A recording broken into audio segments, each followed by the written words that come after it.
We are living in a time where the world's natural resources are becoming depleted and we need new ways of generating energy. We use energy for almost everything that we do in our lives. We need energy to generate electricity to power our vehicles. We use energy in our homes, in our schools, on our farms, in industry and to travel. Energy is everywhere around us. Life is energy and energy is life. Fossil fuels were formed millions of years ago from the remains of plants and animals, all of which are made up of carbon. We mine these fossil fuels from deep in the land and seabed, where they have been built up in layers over the years. We burn fossil fuels and use the energy released to produce electricity. We use fossil fuels to provide heat and transport. When we burn these fuels, we release carbon which joins with the oxygen, making carbon dioxide, CO2. Renewable sources of energy that do not produce CO2 are good alternative fuels.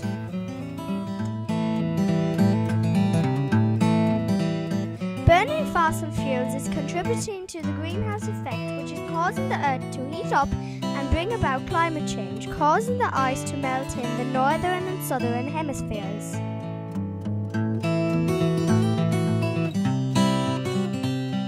There are many small things that we can do in our everyday lives at home and at school to help reduce CO2 emissions.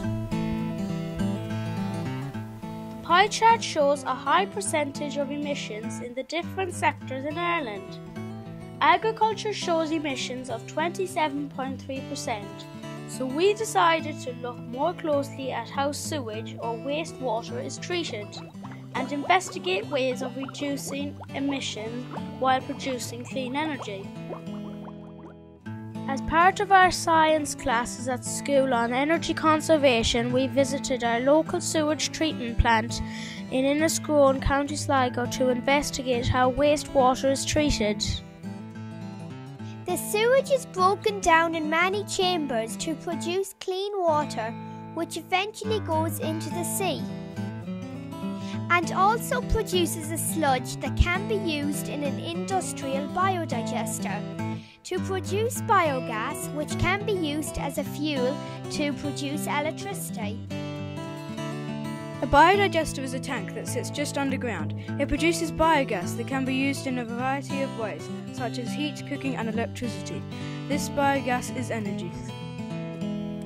For the biodigester to work, it must be filled with compostable waste and heated up to 35 degrees Celsius so that the anaerobic bacteria can eat and break down the waste. When the waste is broken down, it gives off biogas.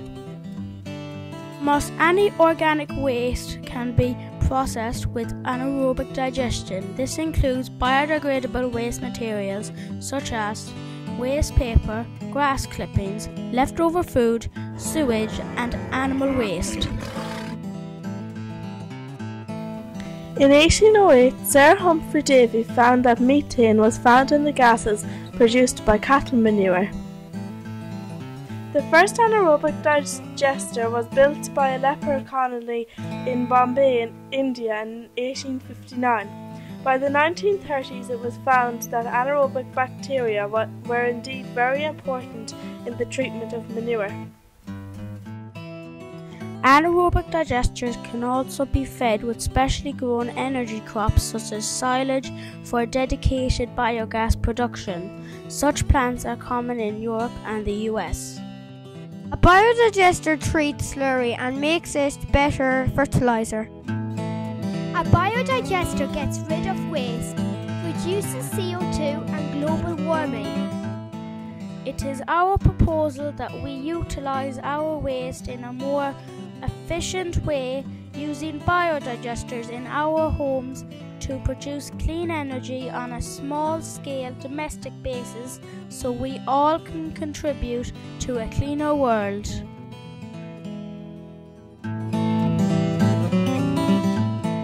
A biodigester produces a renewable clean energy source that saves the energy in lots of ways to earn the world lots more days. Ariel, listen to me. The human world, it's a mess. Life under the sea is better than anything they got up there. The seaweed is always greener in somebody else's lake. You dream about going up there, but that is a big mistake. Just look at the world around you, right here on the ocean floor. Such wonderful things around you. What more did you